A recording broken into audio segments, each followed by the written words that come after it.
abrir a palavra de Deus no Evangelho de João. Nós estamos expondo este Evangelho nos nossos cultos de quinta-feira, culto de semana, hoje excepcionalmente quarta-feira. Estamos no capítulo de número 20, capítulo magistral da ressurreição do Senhor. Nós vamos ler hoje dos versos 11 até o verso 18. Vamos expor onde pudermos, depois continuamos, que queremos aproveitar o máximo tudo aquilo que o Senhor tem revelado para nós nesse capítulo maravilhoso. João, capítulo de número 20, versículos de 11 a 15. E Maria estava chorando fora, junto ao sepulcro.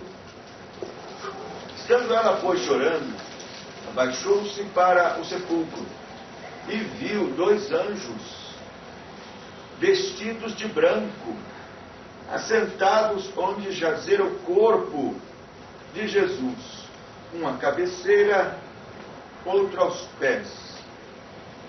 Disseram-lhe eles: mulher, por que choras? Ela lhes disse: porque levaram o meu Senhor, e não sei onde o puseram. E tendo dito isto, voltou-se para trás, e viu Jesus em pé, mas não sabia que era Jesus. Disse-lhe Jesus: mulher, por que choras? A quem buscares? Ela, cuidando que era o hortelão, disse-lhe: Senhor, se tu o levaste, dize-me onde o puseste, e eu o levarei. Disse-lhe Jesus: Maria. Ela, voltando-se, disse-lhe: Rabone, que quer dizer mestre.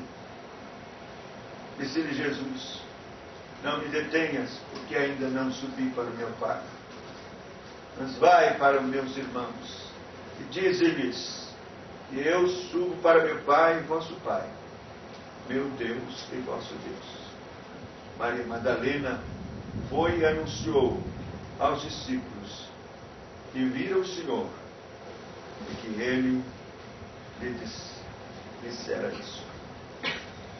Ó Senhor, estamos aqui com tua palavra aberta. E agora temos esse encargo, esta responsabilidade de ministrar a tua palavra.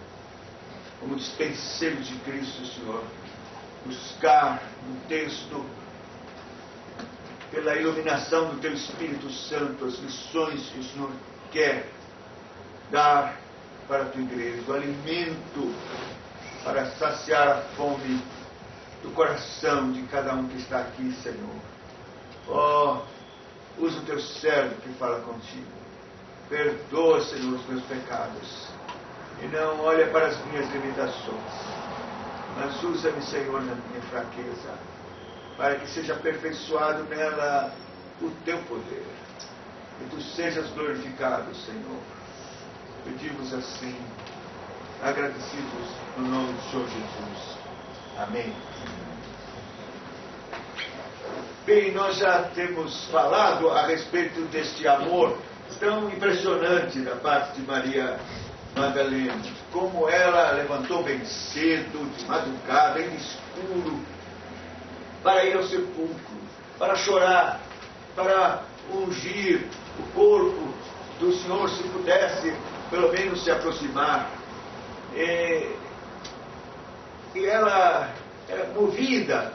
foi movida por um amor entranhável, que o Espírito Santo colocou no seu coração.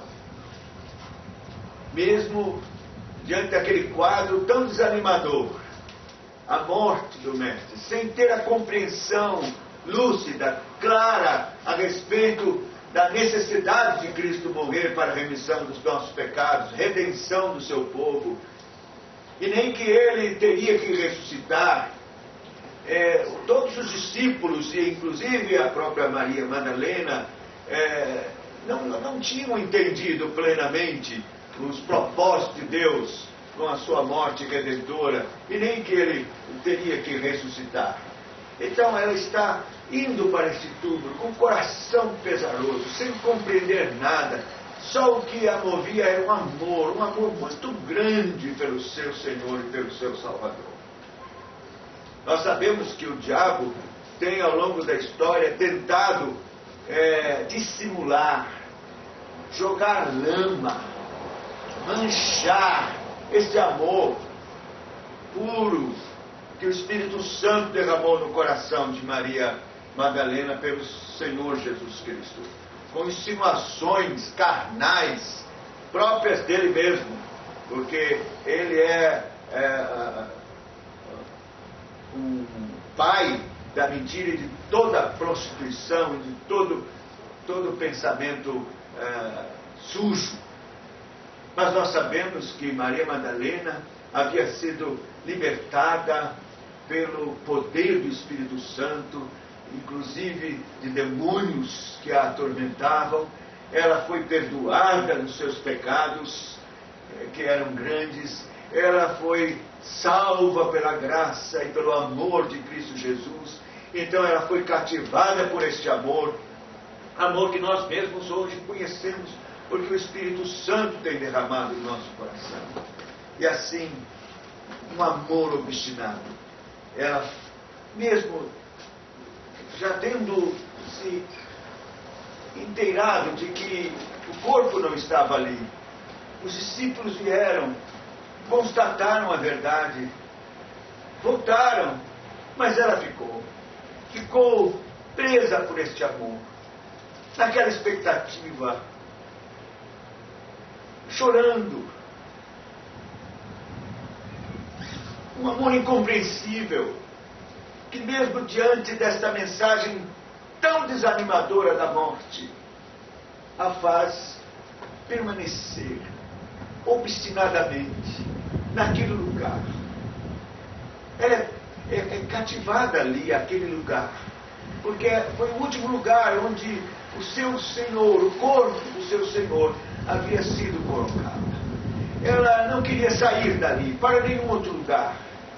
Ela queria ficar ali, chorando, ansiava no seu coração por ver mais uma vez o corpo, chorar ali, ungir o corpo, demonstrar seu amor. Meus irmãos queridos, quantas vezes nós somos levados a buscar o Senhor por puro amor, sem sermos levados por uma ganância de ter alguma coisa em troca, de receber alguma recompensa. Naquele instante, ela não estava pensando em recompensa. Ela queria apenas demonstrar amor. Então, quantas vezes nós estamos assim dispostos, estamos tomados por este amor obstinado? Me responda, quantas vezes você dobrou seus joelhos para orar, apenas para chorar, demonstrar seu amor pelo Senhor Jesus, numa gratidão sincera, pelo que Ele fez por você, pela sua vida, pela salvação, sem pedir nada? Ou quantas vezes você tomado por uma sombra de morte, por uma sombra de desânimo, de problemas e de uma mensagem negativa, triste, de oposição. Quantas vezes você, mesmo assim, se aproximou para orar, para chorar? Eu não sei quantos já experimentaram períodos áridos, de aridez espiritual e de dúvidas, quando Satanás cerca com sua sombra de morte, e Deus permite isso. Os puritanos falavam muito desta noite da alma, e sem fé, cheio de dúvidas, tomado por uma aridez espiritual, sem sentir nada, você obstinadamente se prostra diante de Deus para dizer: não sinto nada, tenho dúvidas no meu coração, mas Senhor, se tu podes me ouvir, eu quero dizer que te amo.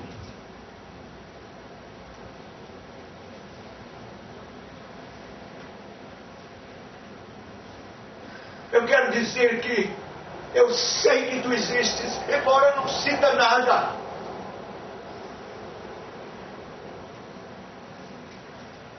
Será que esse amor obstinado já tomou conta do seu coração a ponto de um desatino? Qual é o lucro de chorar tão profundamente de amor por alguém que morreu e que, na verdade, aparentemente teria decepcionado todas as suas esperanças? Mas era assim que Maria estava ali. Não importava as conclusões lógicas, as dúvidas, os temores. Ela estava ali, movida por um amor obstinado. Mas a segunda coisa que vemos aqui nesse texto é que este choro de Maria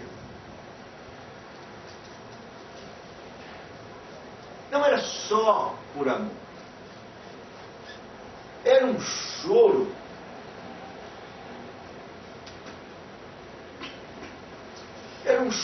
de desespero e de angústia, de pensar que todas as expectativas criadas no seu coração, no coração dos discípulos e da própria nação, havia sido totalmente frustrada, caído por terra. Um choro de angústia, como de um pecador que reconhece que a sua única saída, a sua única esperança havia morrido e se extinguido. Meus irmãos, a verdade é que todos nós, como pecadores, teríamos que chegar a esta conclusão: de que, como pecadores, merecemos a morte, o inferno, a condenação, por causa dos nossos pecados, desde Adão e dos nossos próprios pecados. E que não há salvação em nenhum outro, e nem nós mesmos podemos nos ajudar para a salvação, absolutamente nada. Como os puritanos diziam, é como um cruzamento de duas rotas, daquela estrada, da estrada, da tremenda necessidade de salvação, de ser salvo, porque está caminhando a passos céleres para o inferno. E a outra estrada é a estrada da impossibilidade. Não há como se salvar. Não há salvação em nenhum outro lugar. A salvação está na graça soberana de Deus. E, portanto, o pecador era levado pela instrução da lei, das Escrituras, a chegar a esta conclusão de que estava perdido e não podia se salvar. Então, ele sentiu um desespero salutar, um desespero necessário, em que eles entravam em desespero porque não tinha como se salvar. E é esse desespero que o levava a clamar pela misericórdia de Cristo somente, para a sua salvação. Então, Maria aqui está chorando como um pecador, ou como todos os pecadores, em desespero santo, porque ela não estava compreendendo a morte. Ela não sabia que exatamente a morte era a resposta para o desespero do pecador. Ela não estava entendendo. Ela estava chorando porque, para ela, a esperança para ela e para todos os pecadores, para seus companheiros, para a sua nação, a esperança era Cristo vivo e não morto. Então ela chorava ali pela sua sorte, triste sorte, de alguém que esperou num Salvador, mas que estava morto, a sorte dos seus companheiros, confusos, fugitivos, a sorte dos seus patrícios, da sua nação, que esperava a redenção de Israel. Mas ali estava o túmulo, e ainda sem o corpo. Levaram o corpo do Senhor. Então o seu choro era um choro de pecador desesperado, que não vê mais nenhuma réstia de esperança para o seu destino eterno e de perdição. Eu digo, meus irmãos, todo pecador precisa passar por essa experiência de Maria. Chorar a sua triste sorte,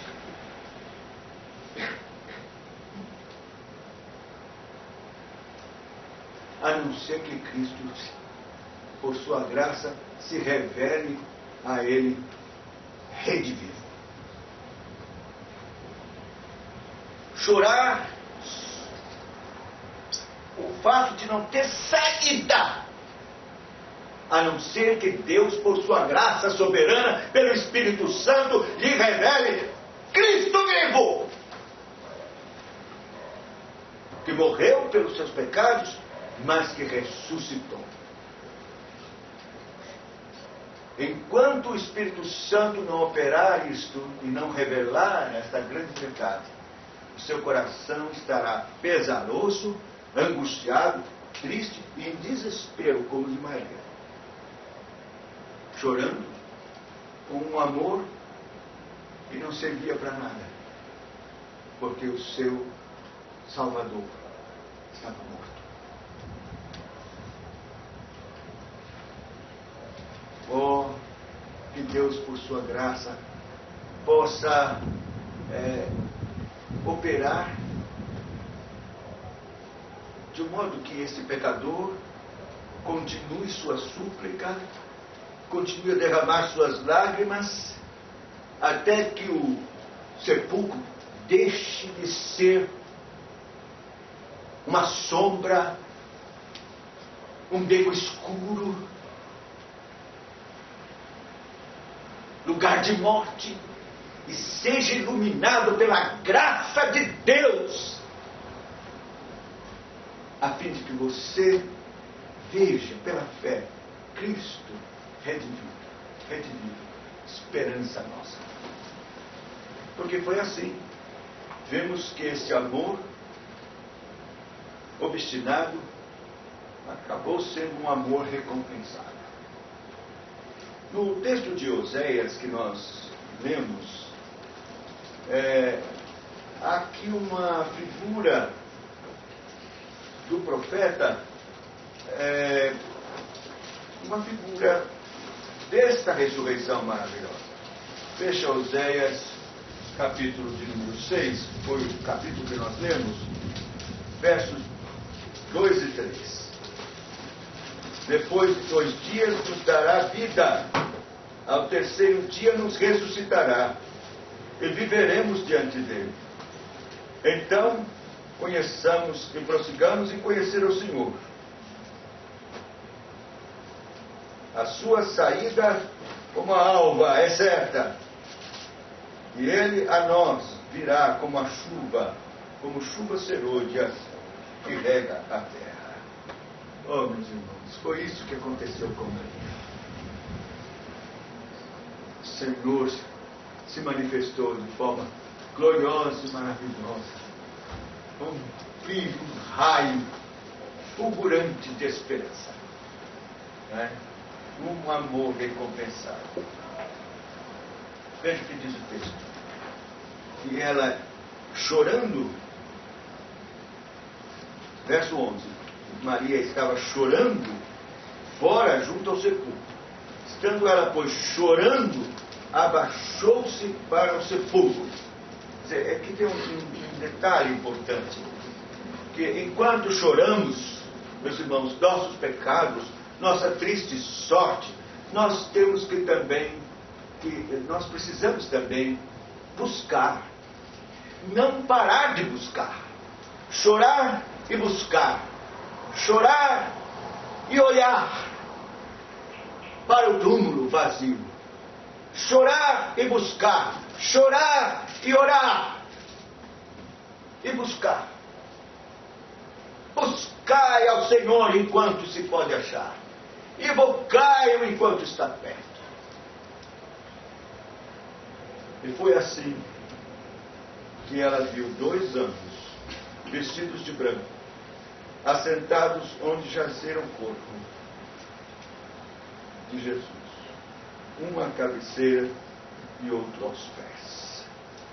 Bem, esses 2 anjos, seres celestiais, vestidos de branco, santos, eles estiveram ali, se manifestaram ali para honrar este momento tão solene, tão extraordinário na história da redenção.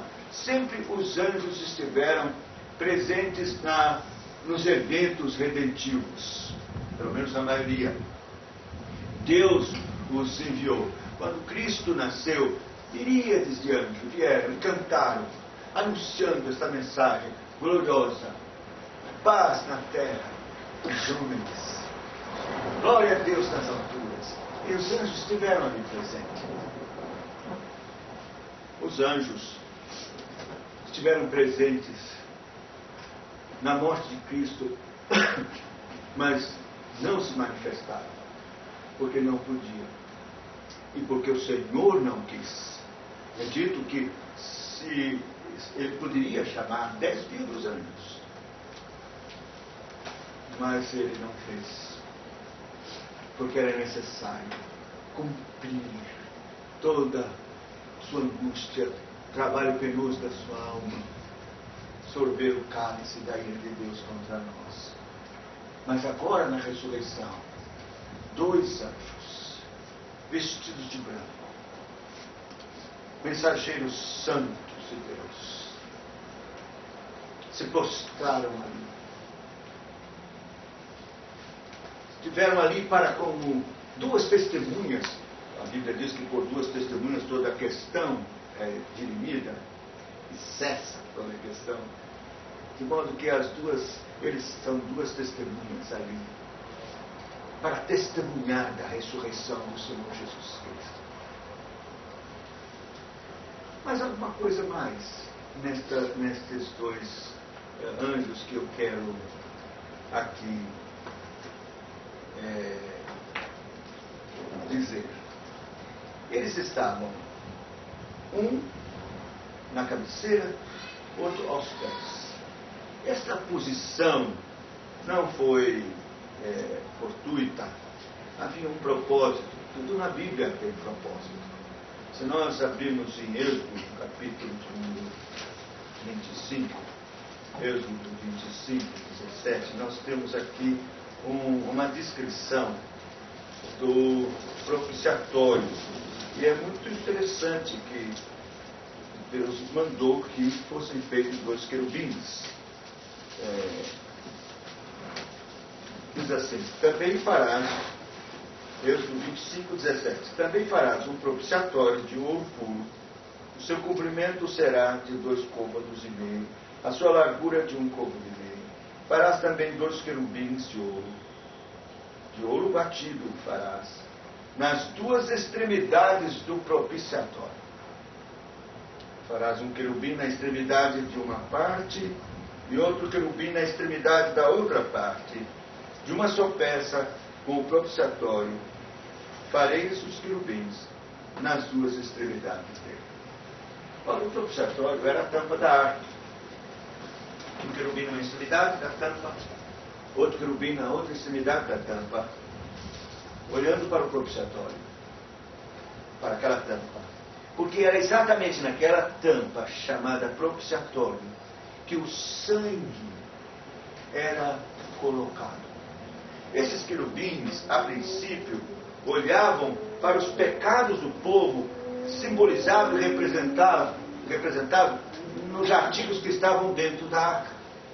A vara de Arão que floresceu, um pote com o maná que o povo de fastio rejeitou, as tábuas quebradas, que mostra que o povo rejeitou a lei do Senhor, a vara rejeitou o governo do Senhor, e então os querubins olhavam para aqueles pecados e reivindicava a ira de Deus contra o povo. Mas vinha o sangue e era colocado sobre a tampa, de modo então que a ira do Senhor era aplacada pelo sangue do Cordeiro colocado ali. E agora os querubins não estavam olhando e vendo mais os pecados, mas o sangue do Cordeiro. E a ira de Deus era aplacada. Ora, é muito significativo que dois anjos querubins estavam, um à cabeceira do Senhor e outro aos pés do corpo do Senhor, porque o corpo do Senhor abatido era o propiciatório de Deus pelos nossos pecados, ensanguentado, corpo coberto de sangue. Aqueles anjos estiveram ali, e agora que ele ressuscitou, eles estão ali não para reivindicar a ira de Deus por causa dos pecados, mas para fazer o convite de graça aos pecadores, porque ele morreu e ressuscitou, o propiciatório foi cumprido. Oh, agora os braços de Deus estão abertos para o pecador, e pelo sangue de Cristo é remido, liberto dos seus pecados e aceito por Deus. Esses anjos estavam ali para cumprir isso e para proclamar esta salvação. Mas há uma coisa mais preciosa que nós temos aprendido nesse capítulo da ressurreição, que eu acho consolador. É que a palavra de Deus nos diz que os anjos cumprem um propósito de Deus a favor dos que hão de herdar a salvação, dos eleitos. Está lá escrito em Hebreus que eles são ministros de Deus a favor dos que hão de herdar a salvação. E uma das coisas que ele faz, além de assistir os santos na sua luta aqui, é levar as suas almas, na hora da morte, à presença de Deus o Pai. Veja o que diz a palavra de Deus em Lucas capítulo 16, versículo 22. Lucas 16. Você deve se lembrar desse texto quando Jesus conta essa história do rico do Lázaro. No verso 22, quando morre o mendigo, está escrito assim, Lucas 16, 22. E aconteceu que o mendigo morreu e foi levado pelos anjos para o seio de Abraão. E morreu também o rico e foi sepultado. Veja que o rico não tem isso. Diz assim, morreu também o rico e foi sepultado. O verso 23 diz, e no inferno ergueu os olhos. Não tem anjo nenhum aqui para confortar ou ajudar o rico na hora da sua morte. Ele morreu e se achou em tormento no inferno. Mas Lázaro foi levado pelos anjos para o seio de Abraão. Os anjos assistiram Lázaro na sua morte e levaram sua alma ao seio de Abraão. Então, os anjos assistem os crentes na hora da morte e os leva essas almas ao seio de Abraão, à presença de Deus. E no último dia, todos nós seremos reunidos por estes anjos para o encontro do Senhor nos ares. Veja o que está escrito em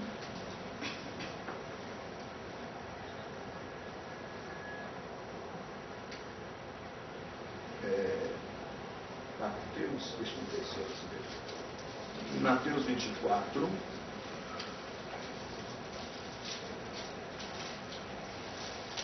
Mateus 24.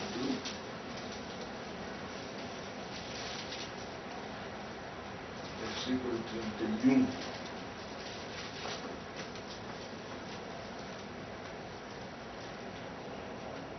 Ele enviará os seus anjos com um rijo clamor de trombetas, os quais ajudarão os seus escolhidos desde os quatro ventos, de uma à outra extremidade dos céus. Então, naquele último dia, são os anjos que irão reunir as almas todas com clamor de trombeta, não é?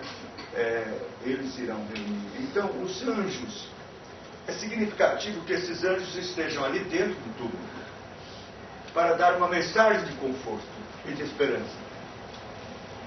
E de dizer, olha, nós estaremos sempre na hora da morte para consolar. Assim como eles disseram a Maria, que chorava, mulher, por que choras? Então, certamente, estes anjos consolam os santos de Deus com esta esperança maravilhosa. Ele não está aqui, mas já ressuscitou. Esta é uma mensagem gloriosa. Na verdade, foi o primeiro anúncio da ressurreição do Senhor Jesus. Saiu da boca dos anjos. Né? Ele não está aqui, mas já ressuscitou. Esta é a frase gloriosa que se perpetuou e que tem sido proclamada a todos os cantos, para a consolação, principalmente daqueles que perderam os seus queridos, mas que guardam no coração esta frase maravilhosa e consoladora. E os anjos estão ali para dizer que porque Cristo ressuscitou, nós podemos ter toda a esperança e toda a consolação da ressurreição do último dia. E que os nossos queridos foram levados por eles, porque Cristo ressuscitou à presença de Deus. E lá suas almas estão consoladas. Consoladas.